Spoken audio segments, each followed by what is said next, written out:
It's September 9th, 2020. Pubs across the Central Belt have been closed. Venues like this aren't going to be open for a couple of weeks, perhaps longer. And staff members like myself are worried about how we're going to pay rent, how we're going to pay bills.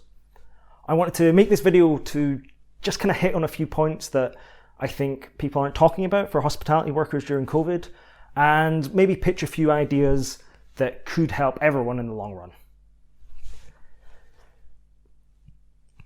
I don't want to do this, mate. I think this is kind of shit.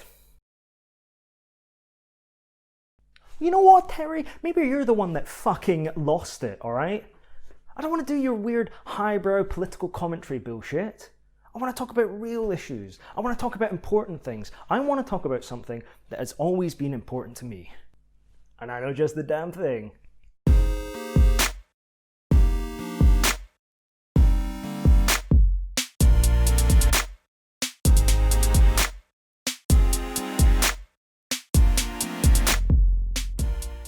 I had a job. I was working. First question. Michael, was the 2019 live-action Aladdin really that bad? I don't know. I've not seen the 2019 live-action Aladdin. I've only seen the 1992 animated classic, and that is some hot garbage. Second question. How are we supposed to properly critique this film when it's set in a fantasy realm?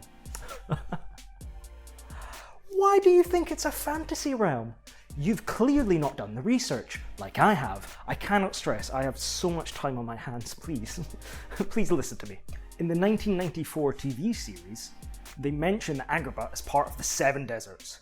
Now, 2 of them have real names, 5 of them are fictional, but what we can do is put it on a map. So the 7 deserts are Kyrgyzstan, Gitsistan, Apanistan, Ghanistan, then Pakistan and Afghanistan. Now pop in Egypt and Babylon, and we can see that there's logically only one place that Agrabah can be, and that's here, between the River Jordan and Saudi Arabia. How do we know when Aladdin is set? They only gone done did that crossover with a Hercules TV show. Hercules, we presume, is born at the start of the Greek Empire. That puts it between 1200 and 1100 BC. There you go. Aladdin is set between Jordan and Saudi Arabia in the time period which is known as the Late Bronze Age collapse. Done. It's a lot of detail, I know. It's probably not going to be particularly relevant. It's actually the entire point of this. I'm doing a little cute thing where I go back and I'm gonna relate to this later. I'm gonna fuck. Now we're just going to go through the film and I'll explain in detail why Aladdin is bad, why Jasmine's kind of rubbish, and why the Sultan shouldn't be Sultan. We meet Aladdin at age 18, stealing but a humble loaf of bread. The palace guards start chasing him. All this for a loaf of bread? He quips. What a little scamp! In the subsequent chase, Aladdin is responsible for damaging 12 towels, 9 items of clothing, 3 awnings, 1 barrel full of 16 fish, 1 necklace, 2 ceramic pots, and 1 non-magic carpet, culminating in the destruction of the wooden cart belonging to Crazy Hakim at his discount fertilizer store. Resisting arrest, destruction of property, breaking and entering, and then Abu literally pulls a sword out of a sword swallower's throat. They don't have the medical expertise to deal with that man. In this day and age, that infection is as good as a death sentence. All this for a loaf of bread. Yes, peace, Aladdin. He then meets 2 children and gives them some of his bread. I'm sure if he has the power to, he's going to help them in the long run. At this point, Aladdin meets Jasmine, who's the Sultan's daughter. She doesn't want to be a princess anymore because she has to marry who the Sultan says. Apparently it's the law and no one can change that law. Makes sense, fair enough.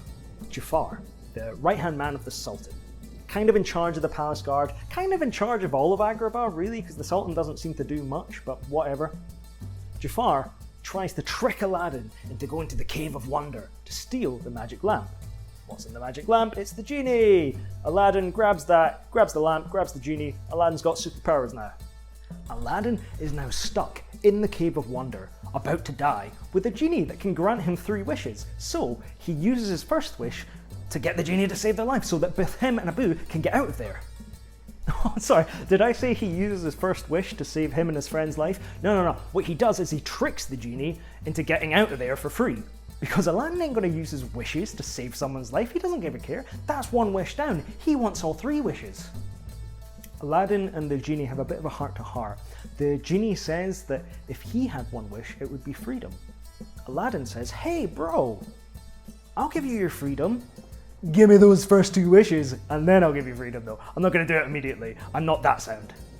His first wish though, to be Prince Ali! Yeah, baby! We got gold, we got elephants, we got dancers, we got it all, man! We got everything you need! Prince Ali is gonna be the next Sultan! If you're wondering, could he have used a wish to help those 2 kids that he met at the beginning? Wished for them to have a house, wished for them to have food? Yes, he could, but Prince Ali don't care about any of that stuff. Aladdin now, as Prince Ali takes Jasmine on a magic carpet ride, they go see the sights. It's not that important. It will be important later. It's not that important right now. Aladdin just keeps lying. The genie tells Aladdin, tell her the truth, tell her what you are, tell her who you are. And Aladdin's like, nah, I'm not gonna do any of that. No, I'll just keep lying. I'll just keep lying to her. The ever-skeptical Jafar realizes that Prince Ali is clearly lying, tries to kill Prince Ali. The genie ends up saving Aladdin's life. That's 2 wishes done, and then Aladdin says, hey, genie, you can go free. No, he doesn't. Of course he doesn't do any of that.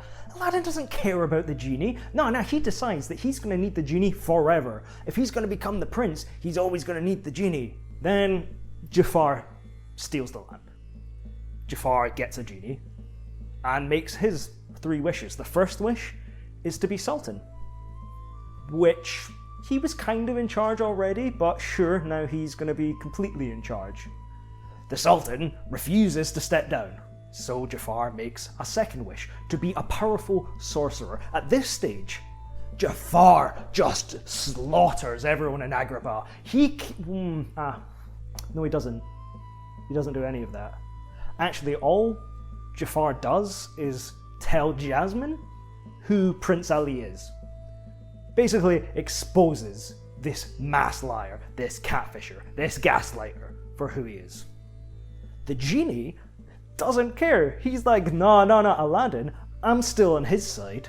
So Jafar has no choice but to make a third wish, to be a genie himself. Which is when Aladdin scoops in, grabs that lamp, and yeets it into oblivion. And that's it. That's the end of the story. Aladdin gets what he wants, the Sultan gets what he wants, Jasmine gets what she wants. The Sultan changes the law, so his daughter can marry whoever she wants to, thus negating the entire plot of the film. Jasmine gets what she wants, she gets to marry Aladdin, and gets to be a princess, so she can get best of both worlds there. She gets to be a princess, live a life of luxury, and also gets Aladdin. Brilliant. And Aladdin, who only ever used his wishes for himself or his friends, I say his friends, he never wished for Abu to get turned from an elephant back into a monkey. Jafar did that. He gets what he wants. He gets to be a prince. Everyone who's selfish in this film gets to have a happy ending. The end. Yeah. No. Okay. No, I don't want to leave it there. All right. Every story has a protagonist. In this case, it's Aladdin. But there is a hero here, and I want you to bear with me a bit in this because I want to talk about Jafar. And I know it sounds like I'm being really edgy, but really Jafar's doing a great job. So come with me. Come with me. Before I wanted to make this video, I thought I'll do a bit of research. Can I find out what happened during that time period? The late Bronze Age collapse. I didn't really go into detail. Robert Drews, an American historian from Vanderbilt University, said within a period of 40 to 50 years, at the end of the 13th and the beginning of the 12th century, almost every significant city in the eastern Mediterranean world was destroyed, many of them to never be occupied again.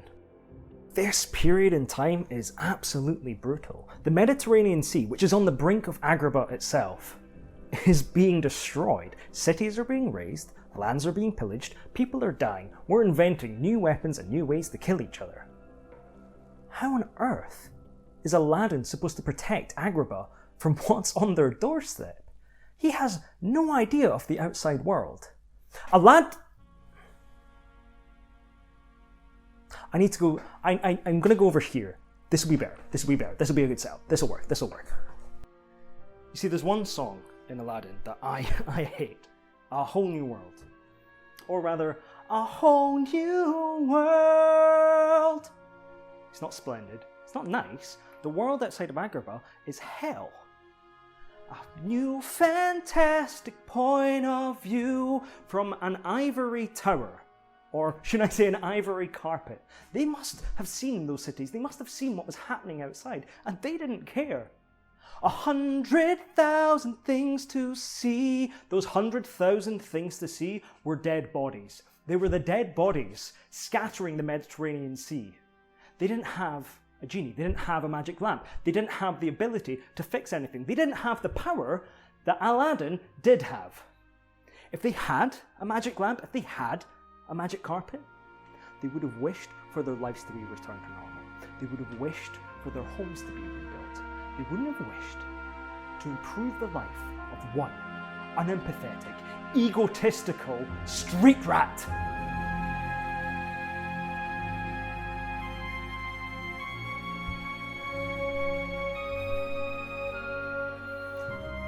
Okay. Aladdin sucks. But there was one person that was kind of doing alright. Jafar. Yes, the palace guard are heavy-handed.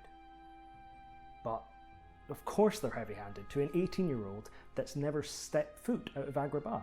And of course they're heavy-handed for the children watching this film.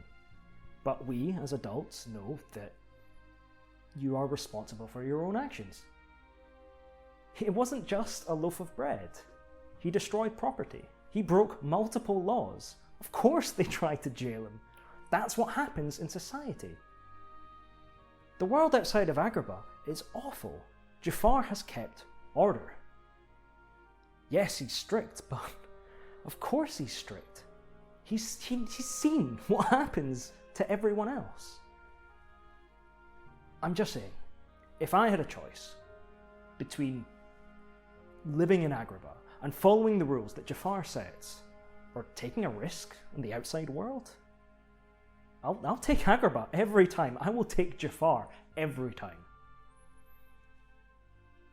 Jafar was never the sultan that Agrabah wanted, but he undeniably is the sultan that Agrabah needed. Jafar is a hero. Aladdin sucks.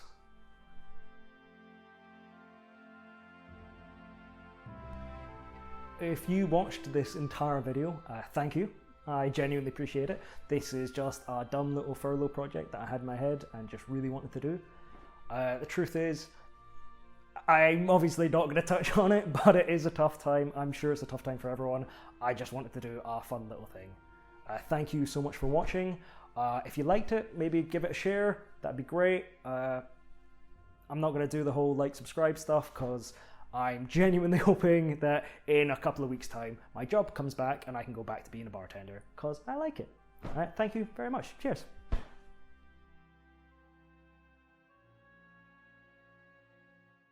I do have a thing on The Lion King, just if anyone's interested.